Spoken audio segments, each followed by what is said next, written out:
ತಲಪತಿ ವಿಜಯ್ ಅವರ ಸಿನಿ ಕರಿಯರ್ನ ಕೊನೆಯ ಸಿನಿಮಾ ಜನನಾಯಕನ್ ಚಿತ್ರದ ಟ್ರೈಲರ್ ಇದೀಗ ಬಿಡುಗಡೆಯಾಗಿದೆ. ಟ್ರೈಲರ್ ಬಿಡುಗಡೆಯಾದ ಕ್ಷಣದಿಂದಲೇ ಸೋಷಿಯಲ್ ಮೀಡಿಯಾದಲ್ಲಿ ಭಾರೀ ಚರ್ಚೆ ನಡೆಯುತ್ತಿದೆ.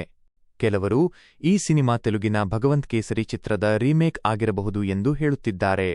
ಈ ಮಾತುಗಳು ಹರಡುತ್ತಿರುವ ನಡುವೆಯೇ ಟ್ರೈಲರ್ ನನ್ನಲ್ಲಿ ಮೂಡಿಸಿದ ಭಾವನೆ ಏನೆಂದರೆ, ಇದು ನೋಡಲು ತುಂಬಾ ಪವರ್ಫುಲ್ ಮತ್ತು ಪ್ರಾಮಿಸಿಂಗ್ ಆಗಿದೆ. ಟ್ರೈಲರ್ನಲ್ಲಿರುವ ಹೈ ಇಂಪ್ಯಾಕ್ಟ್ ಆಕ್ಷನ್ ಸೀನ್ಗಳು, ಟಾಪ್ ನಾಚ್ ಸಿನಿಮಾಟೋಗ್ರಫಿ ಮತ್ತು ಕ್ಯಾಮೆರಾ ವರ್ಕ್ ಆಲ್ ಟುಗೆದರ್ ಇದು ಒಂದು ಪಕ್ಕಾ ಮಾಸ್ ಸಿನಿಮಾ ಅನ್ನೋ ಫೀಲ್ ಕೊಡುತ್ತದೆ. ಸಂಪೂರ್ಣವಾಗಿ ಹೇಳಬೇಕಾದರೆ ಇದು ಒಂದು ಕಂಪ್ಲೀಟ್ ತಲಪತಿ ವಿಜಯ್ ಫಿಲ್ಮ್ ಅಂತಲೇ ಅನಿಸುತ್ತದೆ. ಭಗವಂತ್ ಕೇಸರಿ ಚಿತ್ರದೊಂದಿಗೆ ಹೋಲಿಸಿದರೆ ಕೆಲವು ದೃಶ್ಯಗಳು ಹೋಲಿಕೆಯಾಗುವಂತಿವೆ. ಅದರಿಂದ ರೀಮೇಕ್ ಎಂಬ ಮಾತುಗಳು ಬರೋದು ಸಹಜ. ಆದರೆ ಆಕ್ಷನ್ ದೃಶ್ಯಗಳ ವಿಷಯದಲ್ಲಿ ನೋಡಿದರೆ ಈ ಟ್ರೈಲರ್ನಲ್ಲಿ ತೋರಿಸಿರುವ ಸ್ಕೇಲ್ ಮತ್ತು ಇಂಟೆನ್ಸಿಟಿ ಭಗವಂತ್ ಕೇಸರಿಗಿಂತಲೂ ಒಂದು ಹಂತ ಮೇಲಿದೆ ಅನ್ನೋದು ನನ್ನ ಅಭಿಪ್ರಾಯ. ಥಿಯೇಟರ್ನಲ್ಲಿ ಈ ಸಿನಿಮಾ ನೋಡೋದು ಫ್ಯಾನ್ಸ್ಗಳಿಗೆ ಒಂದು ಪಕ್ಕಾ ಟ್ರೀಟ್ ಆಗಲಿದೆ ಅನ್ನೋದರಲ್ಲಿ ಯಾವುದೇ ಸಂಶಯ ಇಲ್ಲ. ವಿಜಯ್ ಎಂಟ್ರಿ ಸೀನ್ಗಳು ಮತ್ತು ಆಕ್ಷನ್ ಮೊಮೆಂಟ್ಸ್ ಫ್ಯಾನ್ಸ್ಗಳನ್ನು ಪೂರ್ತಿ ಕ್ರೇಜ್ ಮಾಡೋದು ಗ್ಯಾರಂಟಿ.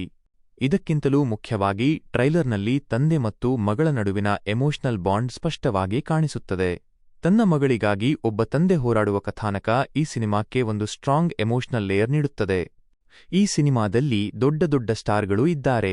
ವಿಶೇಷವಾಗಿ ಬಾಬಿ ಡಿಯೋಲ್ ವಿಲನ್ ಪಾತ್ರದಲ್ಲಿ ಕಾಣಿಸಿಕೊಂಡಿದ್ದು ಅವರ ಟ್ರೈಲರ್ ಎಂಟ್ರಿ ನಿಜಕ್ಕೂ ಡೆಡ್ಲಿ. ಆಕ್ಷನ್ ಸೀನ್ಗಳು ನೋಡಿದರೆ ವಾವ್ ಅನ್ನಿಸಿಬಿಡುತ್ತದೆ.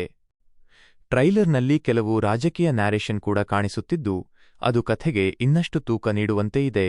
ಒಟ್ಟಿನಲ್ಲಿ ಹೇಳಬೇಕಾದರೆ ಜನನಾಯಕನ್ ಟ್ರೈಲರ್ ತುಂಬಾ ಚೆನ್ನಾಗಿದೆ.